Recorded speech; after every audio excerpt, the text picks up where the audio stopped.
વિદ્યાર્થી મિત્રો, આજે હું તમને 3 મેજિક ટિપ્સ આપવાનો છું જેના કારણે તમે તમારું ધારેલું પરિણામ એ ગુજકેટ એક્ઝામની અંદર લાવી શકો.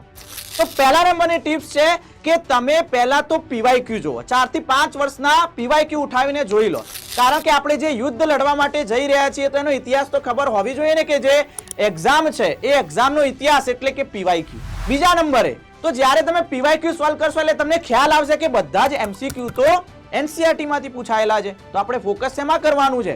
એનસીઆરટી, અને એ પણ ફક્ત 12th જ જોવાનું છે. તો 12th ની એનસીઆરટી ના બધા જ કન્સેપ્ટ ક્લિયર કરો. હવે ત્રીજી વાત છે, જો તમે એનસીઆરટી ના કન્સેપ્ટ ક્લિયર કર્યા હોય તો પછી પ્રેક્ટિસ કરવી પડે, અને એ પ્રેક્ટિસ કરવા માટે તમારે શું કરવાનું છે? મેક્સિમમ એમસીક્યુ સોલ્વ કરવાના છે. મેક્સિમમ એમસીક્યુ ની પ્રેક્ટિસ કરવાની છે, જેના કારણે જોરદાર તમારી તૈયારી થઈ જાય, પછી તમે એક્ઝામ આપશો એટલે તમારું જે ધારેલું પરિણામ છે એ આવશે ને આવશે જ.